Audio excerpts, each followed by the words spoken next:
Hello and welcome, and thank you for joining us for this month's training intensive, Gaslighting, a narcissist's favorite abuse tactic. Now, we're going to talk about a few other tactics, but our main focus is on gaslighting. I'm Annette Oltmans. If you don't know me, I'm founder and CEO of the Men Project. Just a little housekeeping. On the third Tuesday of each month, we host a 1-hour free training intensive like today, where we take a deeper look at a particular topic around the issue of emotional abuse. So today's training, as well as our past intensives, are all recorded.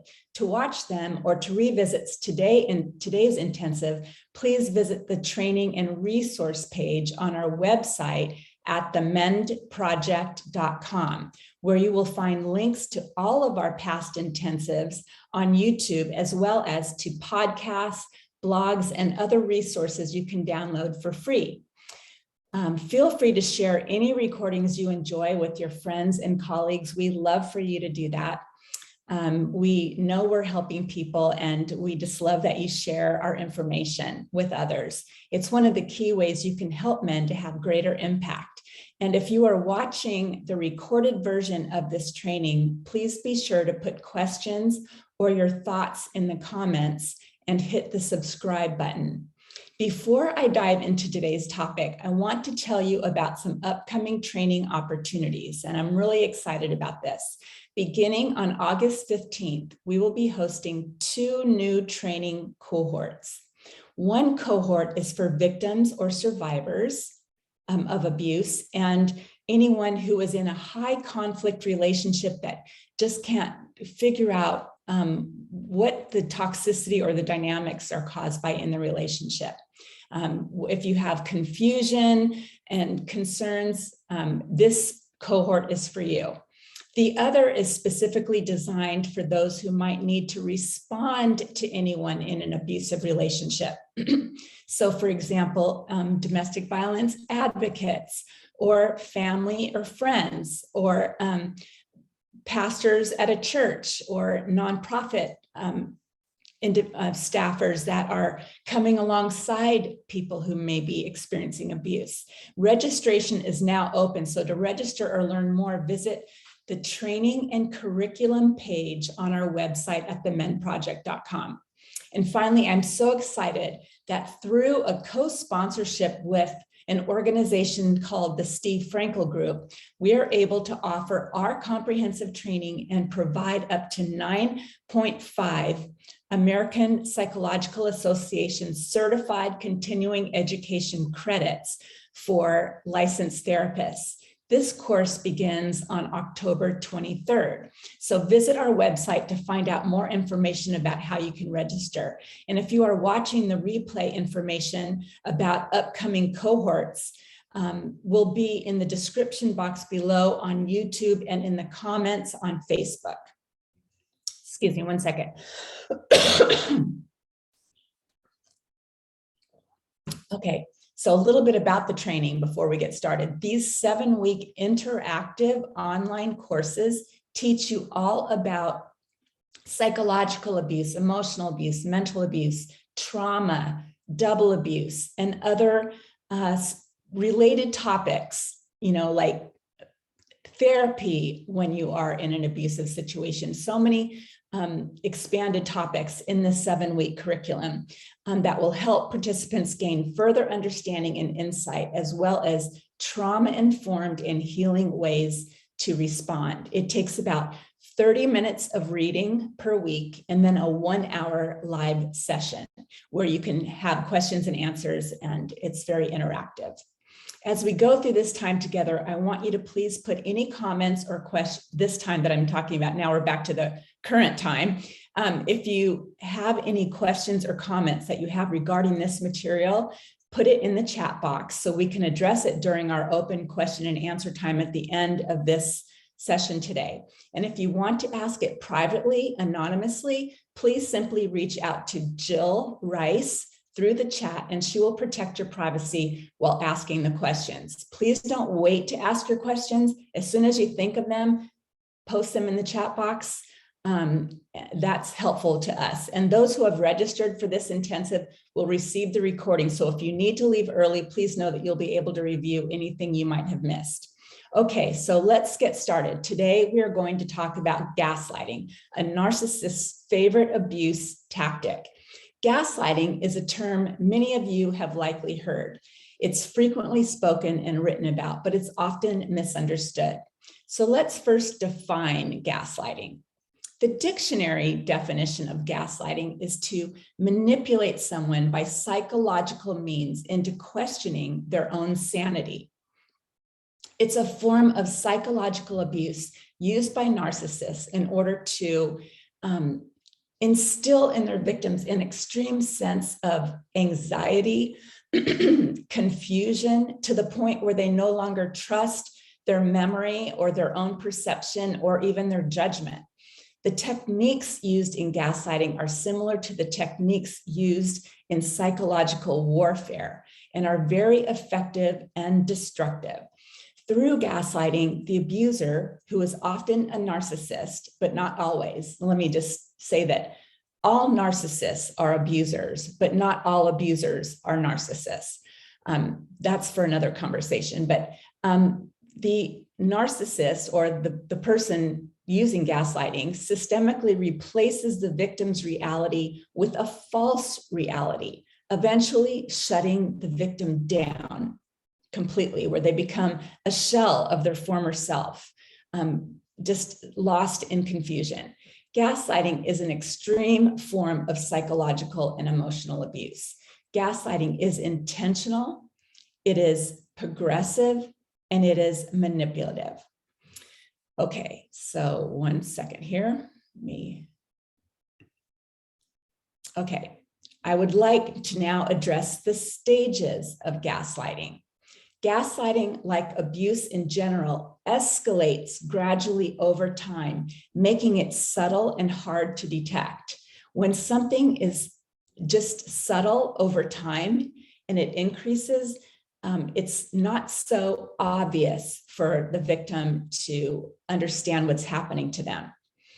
First, there is the idealization stage, also known as the honeymoon phase. This is when the narcissist is on their best behavior and puts their best qualities forward. They're intentionally putting their best qualities forward. And this can look like showering their partner with attention, romance, compliments, gifts. They are fun, engaging, and seemingly deeply interested and invested in the relationship. The victim gets swept up into the fantasy that the abuser has created. This is intentional. And the victim is believing that this euphoria, this love and bond they feel is reciprocal, but it isn't reciprocal. During this phase, while the victim lets their guard down, the narcissist identifies the victim's biggest strengths, so their assets, their strengths, as well as their weaknesses. And the abuser files these, what he or she has discerned about the victim in their mind as they transition, as the abuser transitions into the next phase when the gaslighting escalates. I'm so sorry. Okay, the next phase is the devaluation phase. And this is when Dr. Jekyll becomes Mr. Hyde, almost overnight. So many victims of abuse reported that the night of their rehearsal dinner before they got married, or the day of their honeymoon, the first day of their honeymoon, the mask came off. It is that predictable and intentional. But it can also happen in a dating relationship or a number of relationships, what I'll get into later, but almost overnight this occurs. And the narcissist changes from the romancer to cold and uncaring, leaving the victim shocked and confused by the sudden change. To the victim, it's as if they can do nothing right. But in light of their recent past during the honeymoon phase, the victim is certain they can change their own behavior and successfully gain back the narcissist's attention and admiration. Every loving effort by the victim may be met with harsh criticisms or rejection, denial. So the abuser will deny that they're doing things, or the abuser will play the victim, or even cold silence, making the victim feel confused, disorganized, unsettled, and devalued. The sudden shift in personality actually devastates the victim, leaving them highly stressed, unhappy, or depressed. So they desperately try to manage and avoid the narcissist's cruelty by carefully walking on eggshells, all the while trying to understand what they did wrong. They're trying to get back in the narcissist's good graces by over-functioning in the relationship. They try anything and everything to restore what they thought was a reciprocal love relationship. And when they are unsuccessful, the victim, rather than blaming the abuser, usually internalizes it and blames himself because the abuser has presented so well, and now the abuser is dissatisfied. So an empathic person, like a victim, is likely to more readily internalize that as something they caused, because they are willing to accept responsibility for shortcomings or failures in a relationship. The narcissist is never willing to accept responsibility. And so this is a disadvantage from the onset. The narcissist views the victim as weak, causing greater disdain, increasingly devaluing the victim's self-worth, which makes the victim try even harder to please them, thereby feeding their abuser with the required narcissistic supply, which is what narcissists need. They need to feel adoration, and they need to be elevated, and they need to feel in control. And so they're actually empowering the narcissist further. This push-pull of the relationship has the abuser treating the victim in a downgraded position. But because the victim is feeding their partner's narcissism through their extraordinary efforts to please them, the narcissist also gets their own needs met and doesn't want the victim to leave. Abusers often become even physically violent, or at the least very retaliatory when a victim makes a serious attempt to break off the relationship.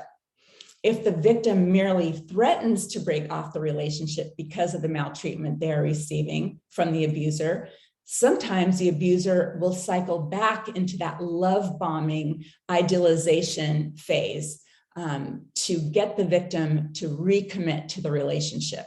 So it can be very confusing. At times when the victim complains, they will be love bombed, and at other times they just face such disdain that they're almost too fearful to leave because they can't possibly anticipate what the abuser will do next.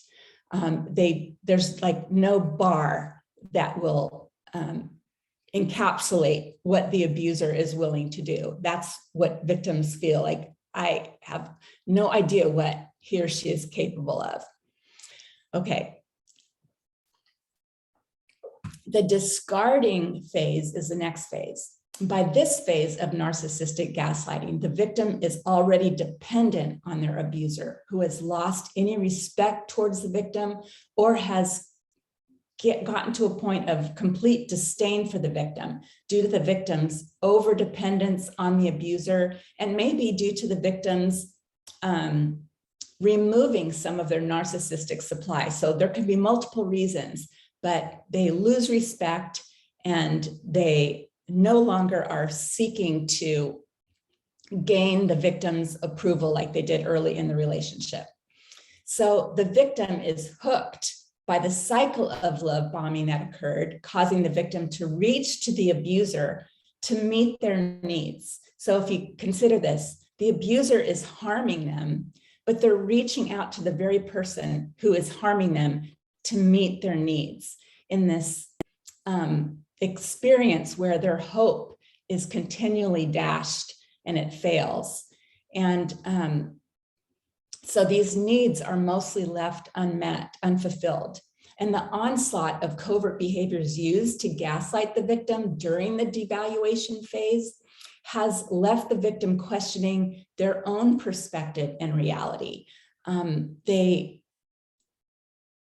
experience significant self-doubt, and they even begin to forego social or other community situations in exchange for isolating. They're contemplating what is happening. They're stressed and confused and have a lot of anxiety. And it takes a lot of effort for them to put on a false face when they're out in public, knowing that there's turmoil going on inside of them. So they pull away and they isolate.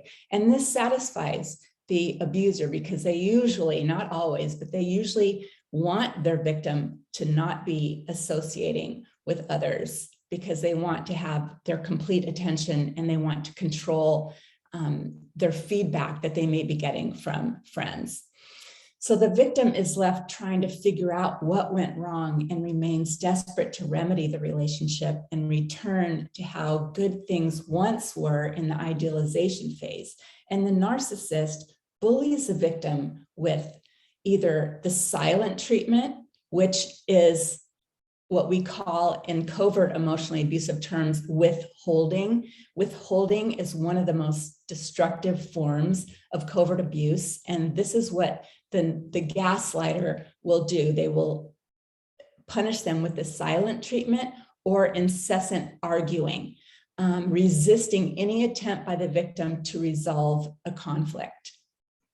Once the victim begins questioning their own reality and sanity in increasing measure over time, because the more the gaslighting increases, the more the victim questions themselves. Remember, this started small and it built up. So the victims already started losing perspective and wondering what they did because they're empathic. Remember, we talked about that. So now they are full of self-doubt, which leads the abuser to see this weakness and power over the victim even more frequently and in a variety of new ways.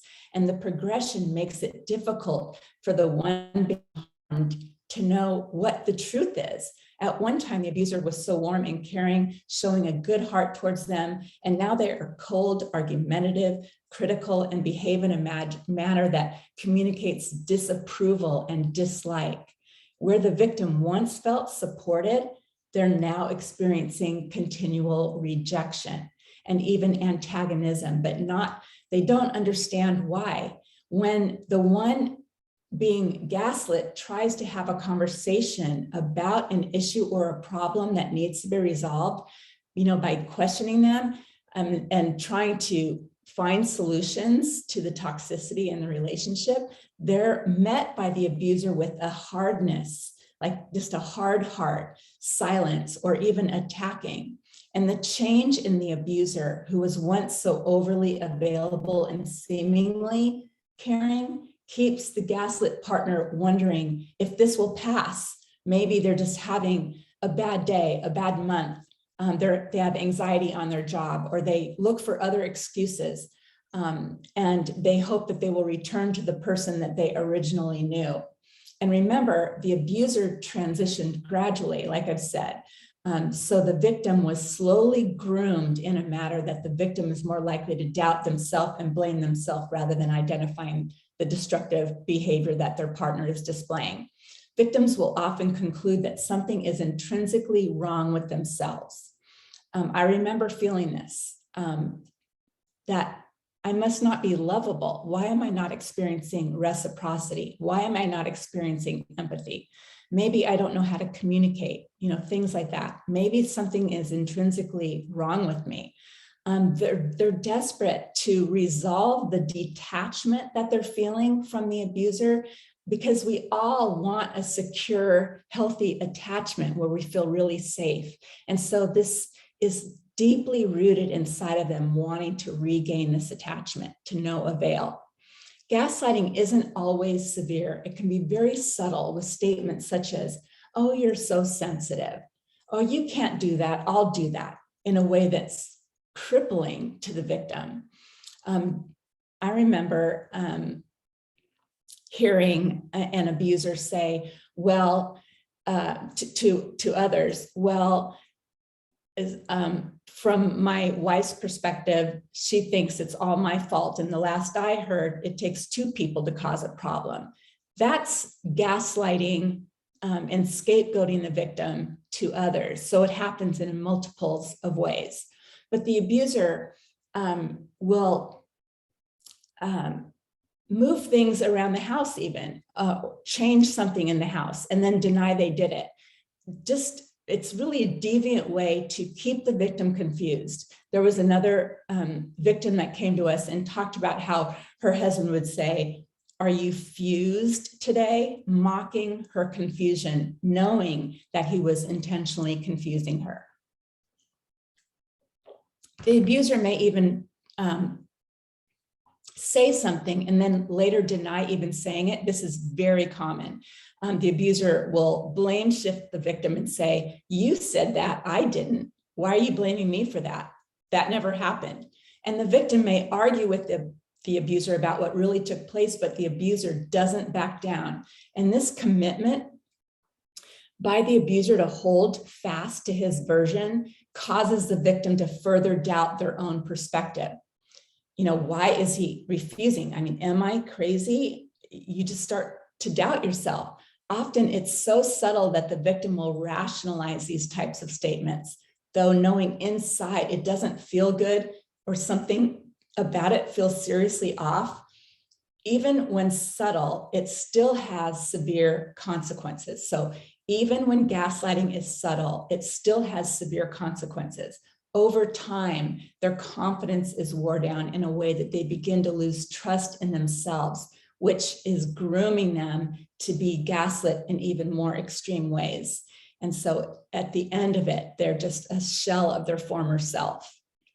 The person who is the target of gaslighting often feels, like I said, confused. And I want to emphasize increasingly anxious. And I don't know if any of you have ever experienced severe anxiety, but this creates a severe sense of angst and anxiety that's just this constant undercurrent. And that creates stress, a lot of stress, and it often transitions into post-traumatic stress disorder. The victim stops trusting themselves because of all of these symptoms, and they're unaware they have post-traumatic stress, and they're unaware of the gaslighting. And so the more extreme it gets, the more they doubt themselves and their own perspectives, even believing sometimes that they might have a mental illness or that they need therapy to find out what's wrong with them. And sadly, as odd as it sounds, the victim of gaslighting will become dependent on the abuser for a sense of reality. So it's really a sinister progression to take over the victim's mindset and trust. And through gaslighting, the abuser, who is often a narcissist, like I said, but not always, systemically replaces the victim's reality with a false reality, eventually shutting the victim down. And this, like I said, it happens slowly, so it's not something that is abrupt, because that would be more noticeable. So typically the gaslighting will include things like these repeated patterns of other covert behaviors, such as countering. So countering is when the victim might say, "I would really love it if you would do this for me, or if you would give me a hug and a kiss before we go to sleep at night." And so then the abuser counters it by doing the opposite. And so the victim feels so invisible and so downgraded in the relationship and doesn't understand why such a simple request would be not met. And instead of recognizing it as countering, the victim doubts themselves. And another one I already mentioned, withholding, the silent treatment, is so toxic and damaging. I mean, the abuser may not speak to the victim for hours, days, or even weeks and months in some cases. Or they might belittle the victim, or minimize is very common. So minimizing means that what the victim values, they discount as being not valuable.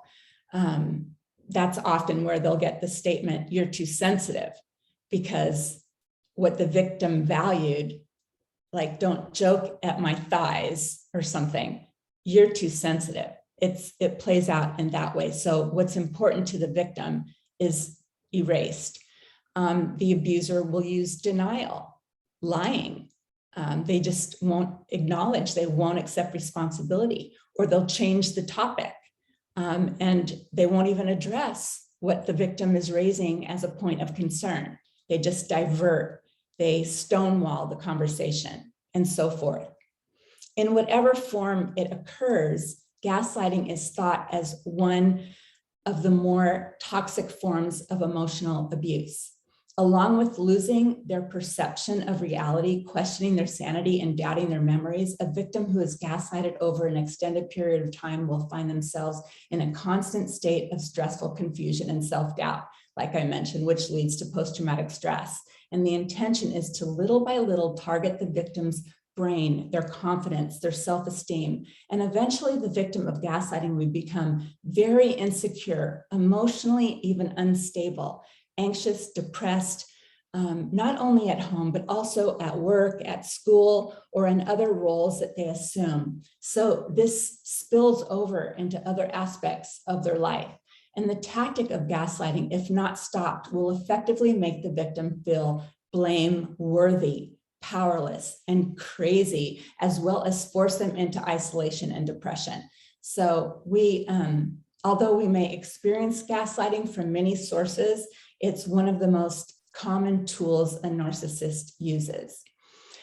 There was a time when I did not thoroughly understand what gaslighting was. I knew the word from the 1944 movie that I watched as a kid. I mean, I'm not from 1944, but I did watch it as a kid, titled Gaslight. And it implied making someone feel crazy. But again, I didn't fully understand. But over time, and particularly beginning in the mid-2010s, gaslighting has become a term more regularly and of late used even far too often in an incorrect way. So I want to address that. It seems that when someone disagrees with another's version of a story or what actually happened, that person is accused of gaslighting. Or if someone doesn't remember another person saying something that they said, they are accused of gaslighting. Or even if one doesn't agree with what another is proposing, they are accused of gaslighting. This overuse and misuse of the term gaslighting causes a desensitization to a very harmful and destructive form of psychological abuse. Instead of responding seriously and compassionately, the one hearing the word, "I've been gaslit," or the phrase, "I've been gaslit," or "I'm being gaslighted by my friend or my spouse," or whatever, they may simply just roll their eyes and ignore the one making the claim because they've just heard it too many times. And this happens at the expense of victims who are experiencing the real thing. So I just want to encourage all of you to choose your word carefully when you use that term for the reasons I just explained. Okay, so the reality is that a person who has regularly been gaslit within their relationship by their partner experiences significant harm. And I want to give you a few clues that you are being gaslighted. If you're wondering, if you feel like you are losing your mind, like you just doubt yourself, what version is the truth? Or a very common one is, what started the argument anyways? I don't even remember what started the argument. I'm so confused. That's a very common sign that you are being gaslit. You are unable to figure out what is going on in your relationship.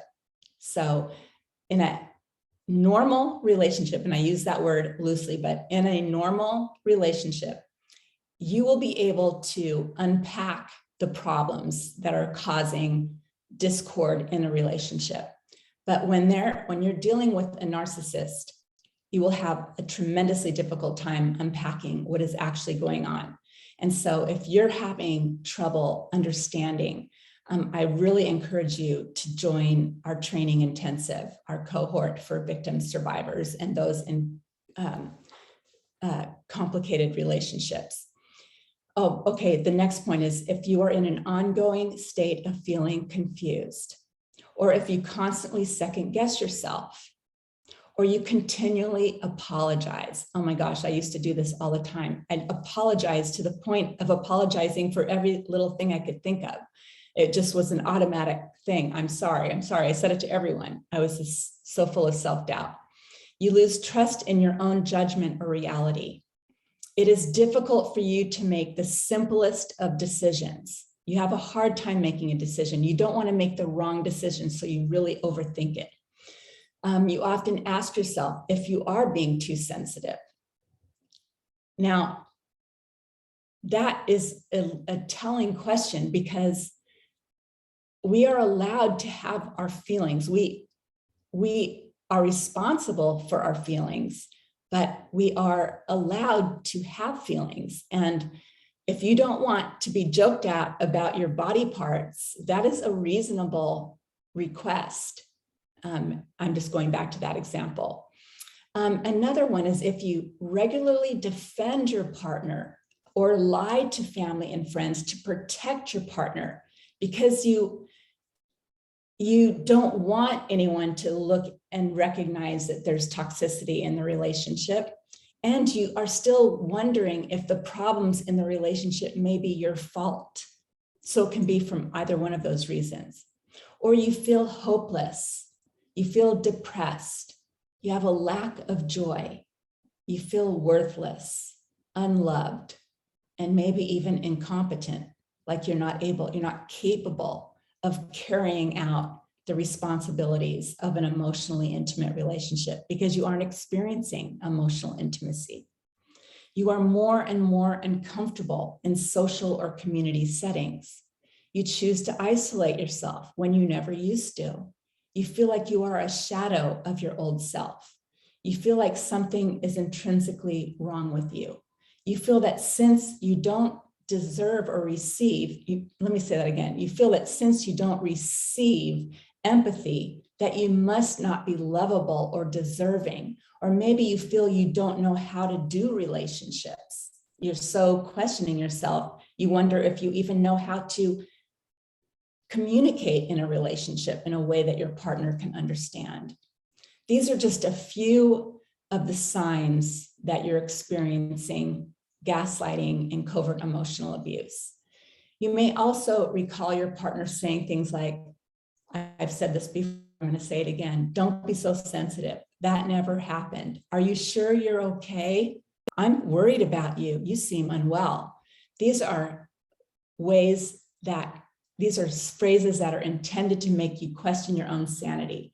And granted, there are times when that worry from a genuine person can be legitimately an expression of concern, but not when in combination with the many of these other signs. That is a form of gaslighting. So how can you tell if you're being gaslit? Dr. Ramani Durvasula provides a classic telltale sign of how you know you're being gaslighted. If you have almost uncontrollable need to record a conversation, like you immediately need to journal it to document what took place because you know that it's going to get a new narrative applied to it, and then you're going to be full of doubt as to what happened, so you journal it, or you record the conversation because you want to play it back for your therapist, for yourself, or for the person that you're the abuser, to prove that you heard it right and that you're being gaslit. If that doesn't convince you, play the recording back to them and see them become extremely angry, even raging, because you are calling them out on their behavior and they don't like it. Or they may just stare at you with a blank face, refusing to take responsibility or to even acknowledge that you exist, or that they refuse to acknowledge what they just heard on the recording. So they're basically withholding from you. They're withholding communication. They're just giving you the silent treatment. The the stonewall face. And next, the gaslighter will likely use the fact that you recorded them to gaslight you further, saying, see, I told you were crazy, that you would actually record your own spouse. You're nuts. But you're not. It can be so helpful to record a conversation or to journal immediately post an event to help you start to gain clarity. If you've experienced gaslighting, I'm so sorry. I know how taxing it can be mentally and emotionally.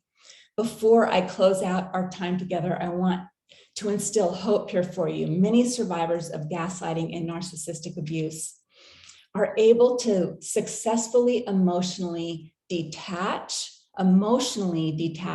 from their partner, or in other cases, end the relationship and move on with the support and counsel of a therapist skilled in abuse. If you are a responder, your role during this time cannot be overstated. First, the fact that the victim gained enough courage to reach out to you is a remarkable accomplishment for them. Your role to treat them with compassion and to direct them towards helpful tools to educate them and empower them is a very important one. Education and equipping prevents them from being re-victimized, find themselves in another similar relationship or back with the one who caused the harm. And oftentimes people who become victims to these relationships are seen as weak, almost as if something is wrong with them for withstanding a relationship that is so harmful. It's a common misconception that doesn't take into consideration the amount of mental and emotional manipulation the victim has endured up to that point. So consider they have survived it and the great strength and toll it has taken on them to even reach out to you. So I want to make a special note that anyone can be gaslit and anyone can become a victim of narcissistic abuse when these psychological manipulations are happening. Neither age, nor intellect, nor gender, nor socioeconomic status, religion. There's no barrier against narcissistic abuse. And gaslighting does not happen only in romantic relationships. It can occur in all different types of relationships between parent and child, siblings, friends, work colleagues, and so forth. If you believe you are being gaslighted, now is the time to get the help that you need. Strengthen yourself by reading and researching and reviewing podcasts or videos regarding covert emotional abuse and narcissism and gaslighting. We have written a few blogs on gaslighting, which contain some really helpful resources within them. So I really encourage you to go to the blogs on our website, themenproject.com, and search the word gaslight. We are dropping a link into one of the blogs in the chat right now so that you will have easy access to those resources. Education on these issues will provide clarity and strength to you. So circling back around, if you're a responder, to help steer the victim towards educational tools, things that they can read. And if you are a victim survivor, you want to access resources to help you, really search our website, because clarity is the first necessary step to healing. Being able to identify and describe the ways you have been gaslit is important to your healing. To be able to name them, to describe a historical account, not of every detail, but of those that really stand out. It's important to document that and put it in a safe place where it won't be found. Please join our team for our upcoming training cohorts, which are offered virtually and will equip you to identify covert emotional abuse and gain deeper understanding about the ways it impacts relationships, emotional and physical health and well-being.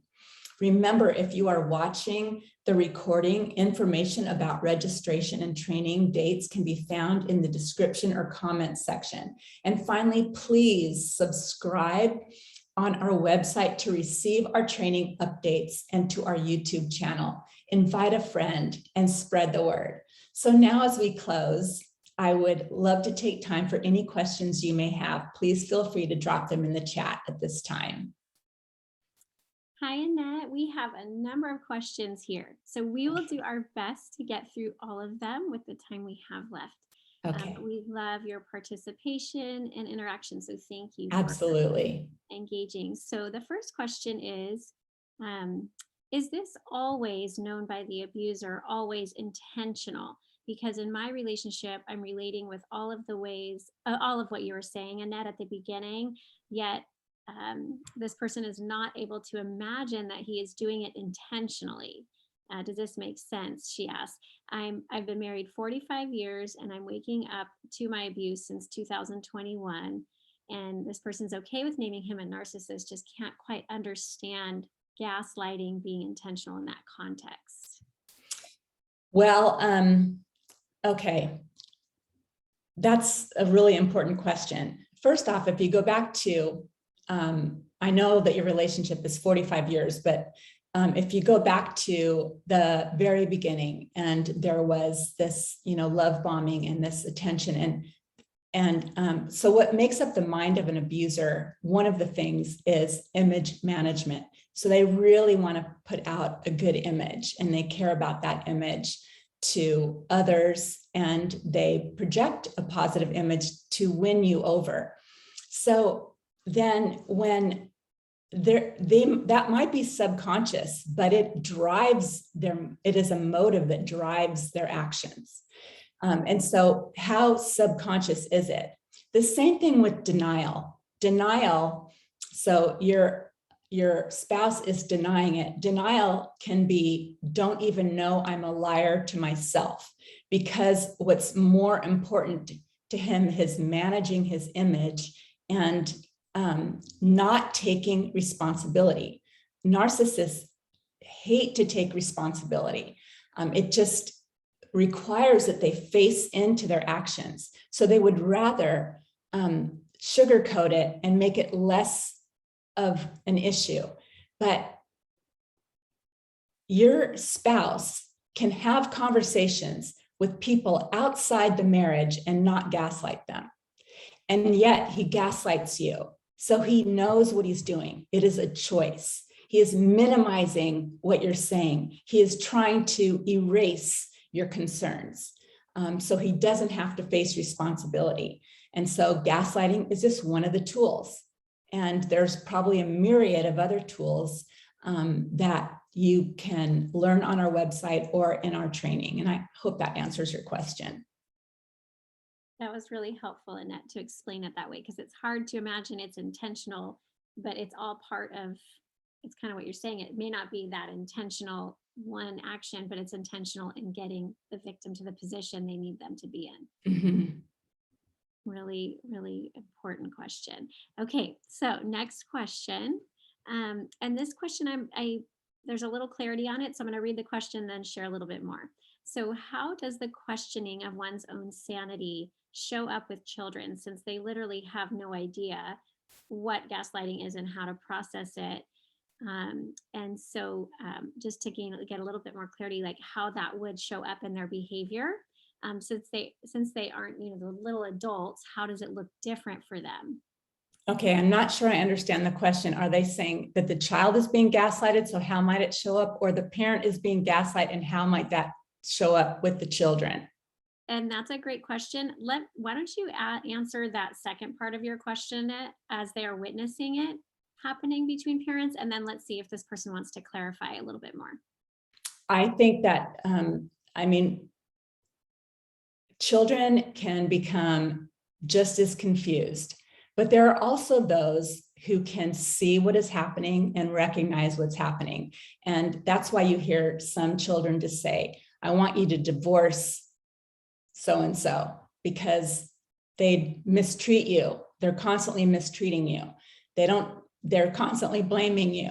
Things like that, kids are able to pick up. It just depends on the method of gaslighting and if they saw what took place in the first place. Gaslighting, on the other hand, can cause children to choose the side of the abuser if they don't know the whole story. And usually victims protect their spouse because they don't want to disparage their spouse. They're honorable, they're empathic. And so the abuser is undermining the victim to the children and using gaslighting in that way. And so it's very common, and attorneys will say this and judges will say this, it's very common. They see often that children choose the side of the abuser. Sometimes it's because they've been so gaslit. Other times it's because they don't want the abuser to turn negative towards them. So they know that the victim is safe. The abuser isn't. So they're going to align with the abuser to protect themselves. I got a little off topic, but. No, but that was really good, Annette. I'm glad you said that. And then they did clarify that this is gaslighting being done to the children. So can you answer it from that angle as well? Well, I think I sort of did, because when you gaslight kids, I mean, I know a case going on right now where the child keeps saying, but my parent is lying to me, because gaslighting is a form of lying. And some kids will what they feel is really unsafe in the relationship, because they intuitively know things don't line up and they're being blamed, or they're being told a narrative that is not their experience. And so it's really harms the child's ability to securely attach with that parent. And to have an insecure attachment has long-standing effects on a child's emotional development. Really good. Really, really good. There's a couple of thank you. This is so helpful. So I wanted to You're welcome. Thank you for being here. Yeah. Okay, here's another question. How can you tell the difference between cycling back to love bombing and sincere efforts to look at themselves and change? The same pattern is in place, but there is more awareness, more willingness to see and name what they did after the fact. But it is the same pattern, and the willingness to name it could just be coming from a desperation to reconcile. How can you tell? Very easily, because if they are truly willing to change, then they will change. That's the difference between somebody who is really entrenched in an abusive mindset and someone like, remember I said, all narcissists are abusers, but not all abusers are narcissists. It's a perfect question to unpack that. If you're not a narcissist and someone says, you're blame shifting me or you're minimizing me, they're more apt from a wellspring inside themselves to say, oh my gosh, I didn't realize I was doing that. I'm going to stop that. I used to minimize my oldest child. I thought it was more important to teach her empathy than to teach her self-empowerment. And so I was constantly saying, well, look at the other person's point of view, which was very minimizing. I didn't realize I was doing that. But the minute I read about minimization, I went, oh my gosh, I've been doing this to my oldest child. The next child was 9 years later, and I had learned by then not to do that, but I had to, I immediately stopped it. I contacted my child. I've talked to her about this numerous times, trying to reprogram to speak in to her in a different way, and to apologize for all the times that I was minimizing. That's what a healthy person does. They're willing to take responsibility and say, oh my gosh, I'm going to stop it right now. And they do. But a narcissist will not stop. You will see it come up again and again. They will say, oh, I know I did it again. I want to change.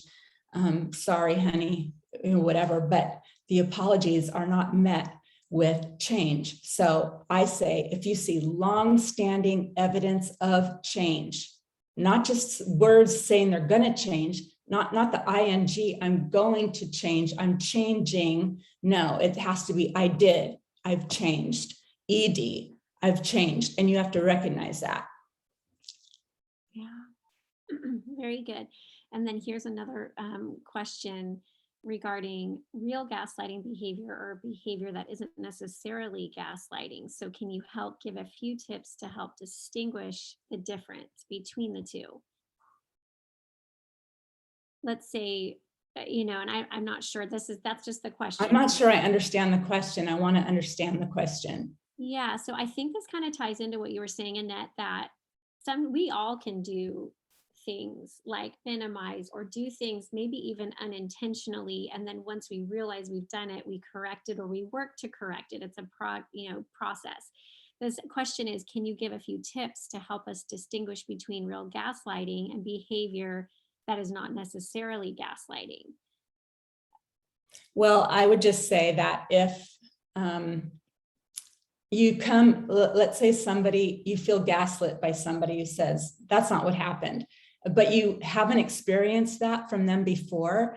I mean, there's times when someone can just mistakenly have a different perspective, or maybe you're mistaking the perspective. That happens. And so I would say that the clue is, if it's repeated with that person, that's an experience that you have endured multiple times, then that is real gaslighting. That is a person who uses gaslighting as a coping mechanism to thwart off responsibility and to make it be your responsibility. Mm-hmm. Really good. And just because it's a coping mechanism doesn't mean they don't know what they're doing.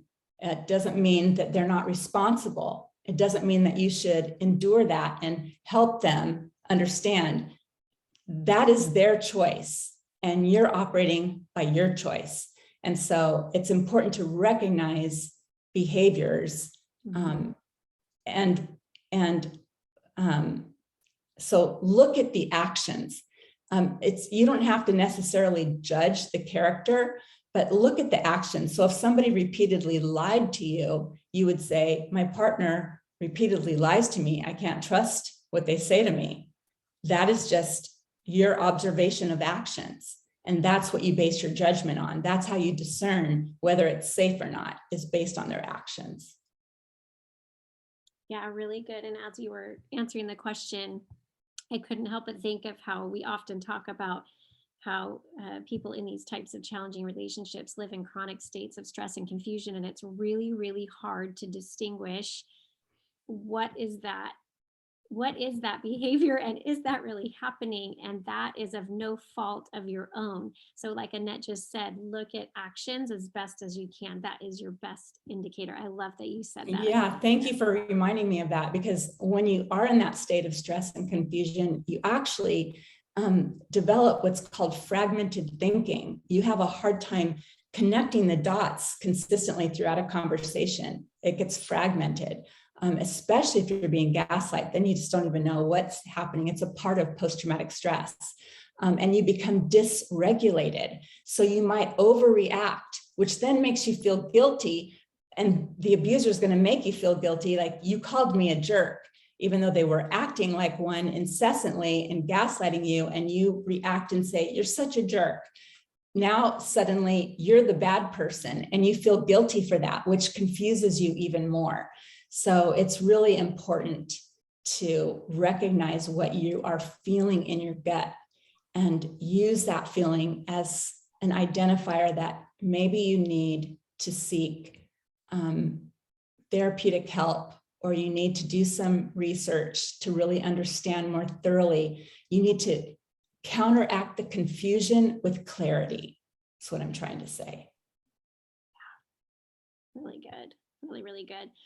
There is another question here. We have just a few minutes left, Annette, and this question, it might take a little more time. It's not off topic. In fact, the person asked, if this is not off topic. Let me go back. I'm sorry, my chat is jumping. Okay, so this question is wanting to know if you can talk about covert sexual coercion and what that looks like and what a reasonable healing process looks like. It is not off topic. The person asked if it fits the topic. It is not off topic, but it also might require more. And I did also attach our email if they want to email us as well. But do you want to address that?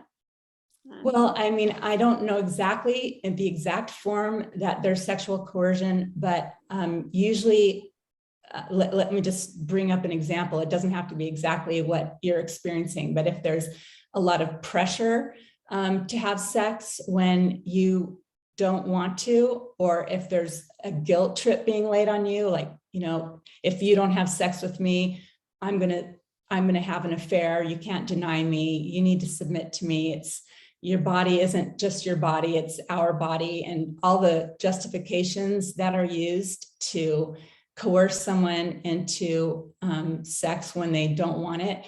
That's exactly what it is. It's gaslighting, it's coercion, it's highly disrespectful. And I just want to caution you to really learn to set a firm boundary and to not succumb to those incorrect assertions made towards you that you're failing, that you're betraying them, and all of the language that's used against you when you use the word no.